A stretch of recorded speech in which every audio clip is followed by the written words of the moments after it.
Hello friends, welcome to Simi's Edu Center. This is Simi here and we are continuing our chapter Human Eye and the Colorful World. Our first topic is atmospheric refraction. Atmospheric refraction क्या होता है? जैसा कि हम जानते हैं कि हमारे अर्थ के चारों तरफ एटमॉस्फेयर है और एटमॉस्फेयर में डिफरेंट लेयर्स हैं और उस लेयर्स में डिफरेंट गैसेस हैं और हर गैस का डेंसिटी डिफरेंट है। सनलाइट जब आ रहा है हमारे एटमॉस्फेयर में, जब एंटर करेगा तो वो डिफरेंट गैसेस से फ्रैक्शन एक्सपीरियंस करेगा, तो इसी प्रोसेस को हम एटमॉस्फेरिक रिफ्रैक्शन कहते हैं। राइट, डिफरेंट गैसेस से जो डिफरेंट रिफ्रैक्शंस हो रहे हैं सनलाइट में, उसी के कारण रिफ्रैक्शन हो रहा है, वही एटमॉस्फेरिक रिफ्रैक्शन है। नेक्स्ट इज हमारे एटमॉस्फेयर में हॉट एयर्स हैं, कूल एयर्स हैं, as per density refractive index different है। ये सारे एयर्स के डिफरेंट डेंसिटीज है, उसके कारण रिफ्रैक्शन होता है हमारा। और किसी को भी हम अगर कोई भी ऑब्जेक्ट हमें देखना है तो वो हम एक्चुअल ऑब्जेक्ट नहीं देख पाते हैं, हमें वो उसका अपरेंट पोजीशन दिखता है। एग्जाम्पल है ट्विंकलिंग ऑफ स्टार। ठीक है, तो स्टार ट्विंकल क्यों करते हैं इसे हम अभी डिटेल में समझ। So why do stars twinkle? Star twinkle क्यों करते हैं? जैसा हमने अभी एटमॉस्फेरिक रिफ्रैक्शन में पढ़ा कि सनलाइट आ रहा है हमारे एटमॉस्फेयर में और हमारे अर्थ तक वो पहुंच रहा है, तो उसके रास्ते में बहुत सारे डिफरेंट गैसेस मिल रहे हैं उसे, जिसके कारण उसका रिफ्रैक्टिव इंडेक्स हमेशा चेंज हो रहा है। और सनलाइट जो है वो हमेशा टुवर्ड द नॉर्मल बेंड होता जा रहा है, क्योंकि वो रेयरर से डेंसर मीडियम की तरफ मूव कर रहा है। जो है रिफ्रैक्टिव इंडेक्स उसका इंक्रीज होते जा रहा है, तो वो टुवर्ड द नॉर्मल बेंड करता जा रहा है। तो हमें ये फील हो रहा है कि जो स्टार्स है वो ट्विंकल कर रहे हैं। सबसे पहले समझते हैं हम कि स्टार लाइट जो है वो अर्थ के एटमॉस्फेयर में इंटर कर रहा है, तो वो उसमें कंटिन्यूसली रिफ्रैक्शन हो रहा है। ठीक है, और वो टुवर्ड्स द नॉर्मल बेंड होते जा रहा है, क्योंकि उसकी रिफ्रैक्टिव इंडेक्स हमेशा बढ़ते जा रही है, बिकॉज वो रेयरर से डेंसर मीडियम आ रहा है। ठीक है, तो एपरेंट पोजीशन जो स्टार का है वो हम स्टार का जो पोजीशन है, एक्चुअल पोजीशन, वो हम नहीं देख पा रहे हैं। उसके ड्यू टू रिफ्रैक्शन उसका इमेज कहीं और बन रहा है हमारे आईज के लिए।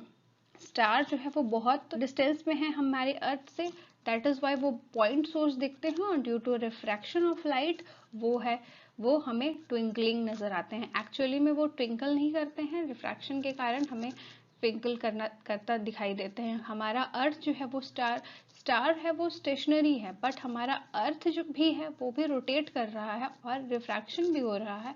तो दोनों पोजीशन के, दोनों फेनोमेना के कारण जो है वो हमारे आई स्टार्स जो है वो ट्विंकल करते नजर आ रहे हैं। क्वेश्चन इज कि सिर्फ स्टार्स ही ट्विंकल क्यों करते हैं? प्लैनेट्स हमें दिखते हैं एनवायरनमेंट में, हमें स्काई में जो प्लैनेट दिखते हैं वो ट्विंकल क्यों नहीं करते हैं? इसका रीजन ये है कि एज कंपेयर टू स्टार्स बहुत ही लाइट ईयर डिस्टेंस अपार्ट है, बट अर्थ के प्लैनेट्स जो है वो क्लोज हैं अर्थ से। ठीक है, तो स्टार्स में रिफ्रैक्शंस जो हो रहे हैं और प्लैनेट में भी रिफ्रैक्शन हो रहे हैं, बट वो क्लोज हैं, तो उनका साइज जो है हमें बहुत थोड़ा बड़ा दिख रहा है, अर्थ के साइज से बड़ा दिखता है प्लैनेट। और अर्थ कोई भी प्लैनेट जो है उस वो कॉम्बिनेशन हो रहा है डिफरेंट पॉइंट सोर्स का, और प्लैनेट्स में डिफरेंट पॉइंट सोर्स का कॉम्बिनेशन है वो। तो लेट अस सपोज कीजिए कि एक पॉइंट है वो एक बार रिफ्रैक्ट करता है, दूसरा पॉइंट एक बार रिफ्रैक्ट करता है। ठीक है, ये लेट अस सपोज कीजिए कि ये प्लैनेट है, तो इसमें बहुत सारे पॉइंट सोर्स है, तो एक बार में एक रिफ्रैक्ट करता है, दूसरा दूसरे बार में रिफ्रैक्ट करता है। तो ठीक है, तो ये फेनोमेना जो है रिफ्रैक्शन, ब्लिंक जो कर रहा है, उसके कारण जो है पूरा प्लैनेट का साइज जो ट्विंकलिंग है वो नलीफाई हो जाता है। हमें ये दूर से नजर आता है कि वो ट्विंकल कर ही नहीं रहा है, वो स्टैटिक है, स्टेशनरी है। ठीक है, तो यही रीजन है हमारा कि प्लैनेट्स ट्विंकल क्यों नहीं करते हैं। द मेन इज दैट कि वो बहुत क्लोज टू अर्थ है, क्लोज है हमसे, तो लाइट उनसे जो हमारे आंखों में आ रहा है वो नलीफाई कर दे रहा है एक दूसरे को, दैट इज वाई वो ट्विंकल नहीं कर रहे। Next is advance sunrise and delayed sunset.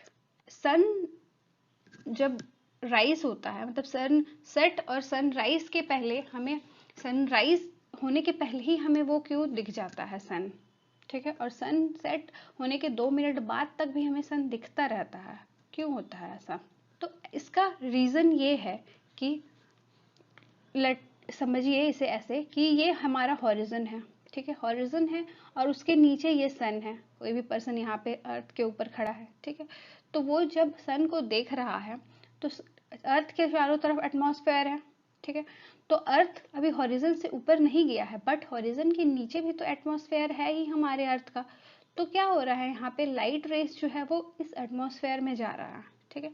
अब एटमॉस्फेयर में जो कि रिफ्रैक्शन हो रहा है हमारा, तो ये लाइट रे जो है ऐसे करके रिफ्रैक्शन होते जा रहा है, होते जा रहा है, होते जा रहा है, डिफरेंट डिफरेंट लेयर्स, उसके बाद ये हमारे आईज तक पहुंच जा रहा है रिफ्रैक्शन होते हुए। यहाँ इस जगह का जो लाइट है, इस पोजीशन का जो लाइट है वो हमारे आई तक पहुंच जा रहा है और हमें ये फील हो रहा है कि हम सन को जस्ट अबव द हॉरिजन देख पाए। यही रीजन है कि हम सनराइज के पहले ही हम सन 2 मिनट्स पहले ही हम देख लेते हैं सन को, because of the atmospheric refraction. Atmosphere में रिफ्रैक्शन होते हैं, उसके 2 मिनट पहले ही हम सन को हॉराइजन के ऊपर देख लेते हैं, ठीक है। Same as in the sunset, sunset के पोजिशन में भी यही होता है कि सन सेट के, लेट अस सपोज कि ये हमारा सन है, सनसेट में सन तो नीचे चला जाएगा, तो सेम हो रहा है यहाँ पे कि यहाँ पर रिफ्रैक्शन होगा, यहाँ एटमॉस्फेयर से रिफ्रैक्शन होगा और वो रिफ्रैक्शन होके हमें सन दिखेगा कि अभी सनसेट हुआ ही नहीं है, सन ऊपर में ही है, हमारे आइस के सामने है सन।